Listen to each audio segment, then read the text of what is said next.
Hello, everyone, and welcome. I'm Lavonne Hall, an educator, photographer, and social butterfly.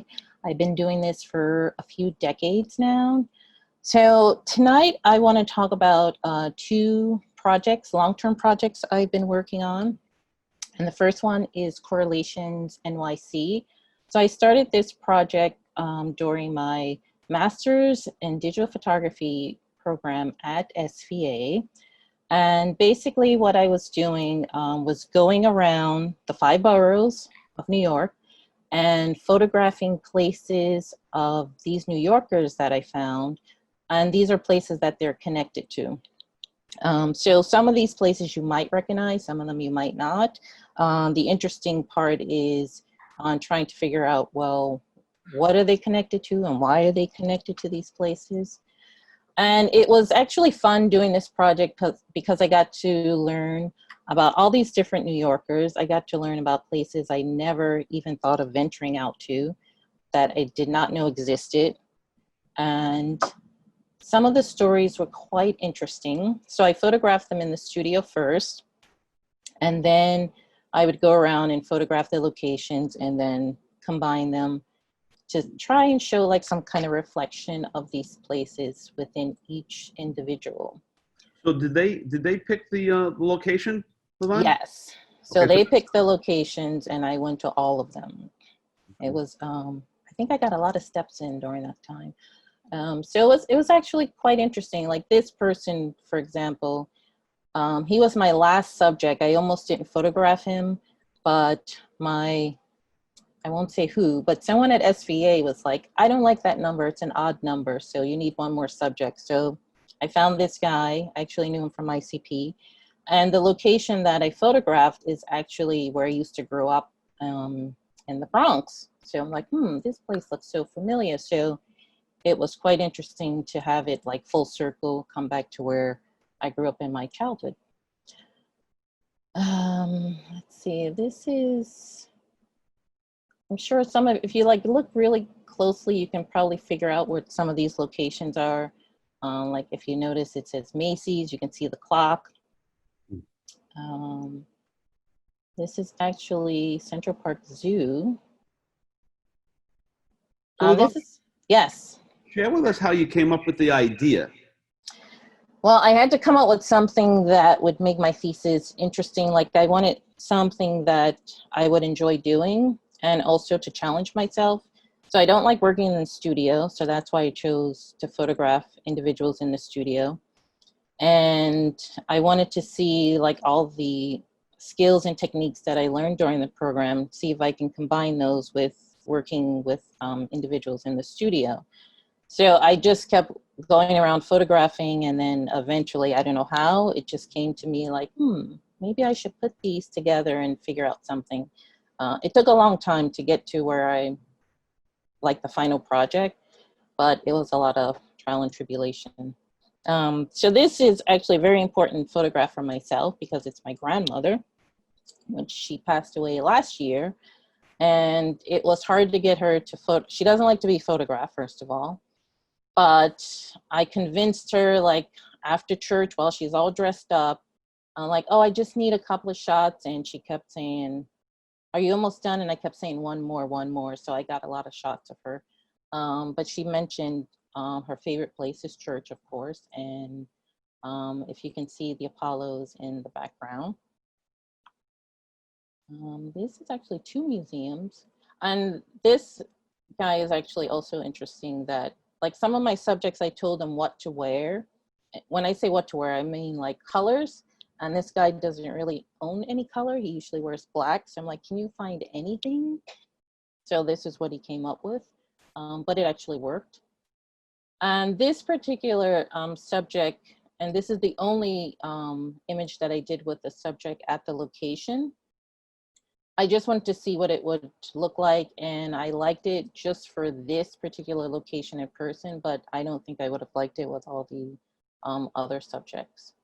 And what was your determining factor in more of the person versus more of the location, or did that just come out organically? It came out organically, just trying like different look. Like I would photograph at least 3 locations and then try 2 at a time, then try 3 at a time, then try 1 at a time. So I just kept trying until I actually liked what I was seeing. And so I photographed for this project 18, so I'm only showing you 10. But I also did a book, so I self-published a book on the subject. And the reason I'm calling it NYC is because I want to take it to other locations. So the person that helped me with this project was my thesis advisor, Sibylla Smith, and she lives in Boston. So that's my next location. I think I have like about 10 subjects now from Boston. I've already photographed all of them and photographed most of their locations. So it's just a matter of putting them all together. This is what the inside of the book looks like. And I did like a whole spread when I did like the landscape shots. And this is my lovely map. Yes, Frank, you have a question. Yeah, and how long does, generally speaking, does the composing the image, the final image take? Depending on like how complicated the locations were, it could take me hours. Some took me days. Some I started and I gave up, and then I would come back to it and then try it again. So I worked on this quite a bit. Yeah, and do you do it in any type of collaborative way with the subject, or it's all just your vision? Just my vision. It's all Beautiful. me. And at the back I put like each subject and their location, so it's easy for people to if they want to see it quickly. So that is my first project, Correlations NYC. So the next project is more, I would say, more intimate and an ongoing trying to figure out what I want to do with this project, and it's called sleep deprivation. So the reason I came up with this project is because I use an app to sleep, and it records, my sleeping habits. So I started looking at the graphs and I'm like, wait a second, I don't really sleep. So I decided to photograph myself sleeping and try and figure out why don't I sleep, and probably because I have remote controls and gadgets in my bed. But this is what they start out with. As I'm going through all of these images, I prefer the ones where there's more movement as opposed to the one before where it's just like a straight shot. On this, I like the ghosting of the images. So first I'm photographing and then I'm going back to my usual, I like combining images together. There's something about putting images together. So I started putting the graphs on top of the images of me sleeping. So as you can see, it's like showing when I went to sleep, when I woke up, how bad my sleeping habits are, how I never sleep. And I've noticed a lot of the graphs, I'm rarely down to deep sleep. I'm always awake. I don't know why I'm always awake. But so I'm just seeing like the different images. I started this project a few years ago and decided to pick it up again during the pandemic because I want to see, well, what will my sleeping habits be like now that we're living differently. And I also started sleeping on the couch, and I want to see if things would be different as well. So sometimes I have short naps just to see what's going to happen with these graphs. So these images, are they on a timer? So I have my camera on a tripod and I'm using an intervalometer. So the intervalometer is determining like how long I want the shutter open. Some of these, the earlier ones, I think the longest I've had the shutter open was like maybe, I think 150 seconds. And lately, like for the pandemic shots, they're actually less because my intervalometer broke, so I'm using the intervalometer in the camera and it doesn't go that high up. So I'm kind of limited in that aspect, but I will get another intervalometer because I prefer to use that instead of just being limited to like 30 seconds. And do you use this to get back to your doctor, or I mean, to look at it from a real medical standpoint? This is how I'm sleeping. What can I do to be better? Sleep deeper. Yeah, I've also spoken to a nutritionist, and she even told me get rid of those electronics and start reading at night, which I started doing. So eventually, I want to put all of this together and see like what's causing me to be awake more than deep sleep. So I think I want to do as many photographs and have as many graphs as possible, and then trying to figure out, well, exactly what is going on. I have to tell everybody the other day I got a message from Lavonne at 3 o'clock in the morning, and I'm thinking, wow, what is she doing up? This is why I'm up. I'm putting my camera on a There you go. tripod. And now I have an understanding. Okay. Now you know why. So this is when I started sleeping on the couch, and also the app, they updated their app, so it's a little different now. Um, and trying to see if things are better. I kind of feel like I am going closer to deep sleep since I've been sleeping on the couch, which is kind of weird. Um, but eventually I will go back to my bed and try it again and see if it's the same or things are going to, be different. So this me reading a tablet and then trying to put the eye patch on my eyes after I'm done to see if that helps. Trying to read a book at night. Not sure if it's helping, but I haven't done it long enough. And I believe that is my last photograph of my sleep deprivation. And eventually, I'm sure I will get it together and figure it all out. It's just a matter of, putting it.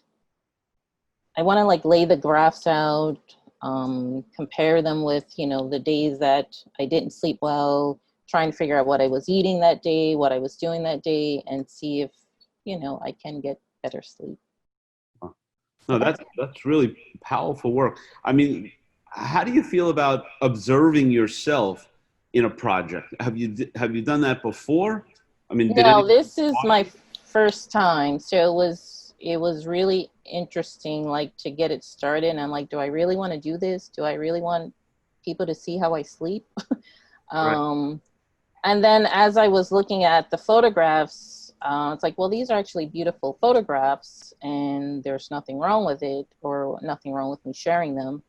Most of the time, the reason I have the remote control in my hand is I actually prefer the light from the TV than no light at all, because what I've noticed, the light changes on the TV. So I like being surprised at, okay, what am I going to get, with this image? And it's always different. I have some that are red, some are very blue, depends on what's on TV.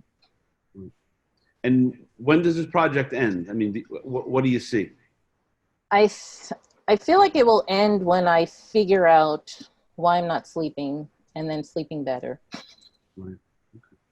Well, I mean, the comments are coming in, just great Yeah. work. So, did Really, you really did you see nice. do you have the Q&A there? I do not if I stop Well, sharing you have my one that's a screen. comment. It's more of a comment, and it's from Deborah Gilbert.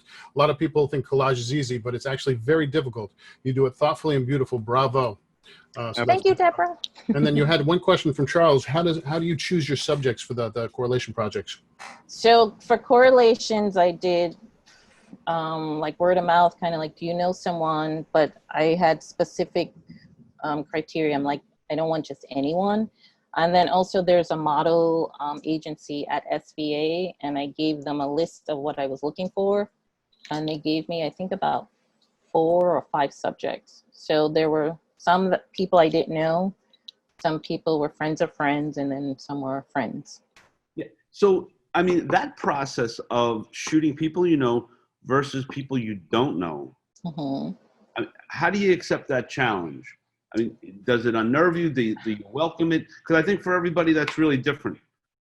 Well, for me, I always make sure I have snacks, because I feel like that, kind of makes everyone at ease. So I made sure I had tons of snacks. Sounds like you And got that from your grandma, right? yes. So that always helped. And just so I would talk to them first before I start shooting, getting to know them. And I also asked them a few questions before we got in the studio, and then just kind of let it, roll. Great. You did have one more question. As a Yes. social butterfly, what's been the greatest effect to you in this whole shelter in place during COVID? Wait, say that again? As being a social butterfly, what's been the greatest effect on you in this whole kind of shelter in place and not being able to socialize? Figuring out what I'm going to do when I get to socialize and work on these personal projects. And I have to tell you that Larry has looked at you now in a completely different way. Oh, no. Oh boy, here they come. But it's all good. It's all good. You know, well, as we all know, Larry's all about good. So we thank you very much. Thank you, everyone. All right. Time coming. I can't tell you how much I appreciate you jumping on it and doing this with us. So we take a couple of minute break here, and we'll have Olga jump right in. Okay, we can leave the mic open if anyone has just want to chat. But just give us 3 or 4 minutes or less than that, and we'll be ready to go. Thanks. Thank you.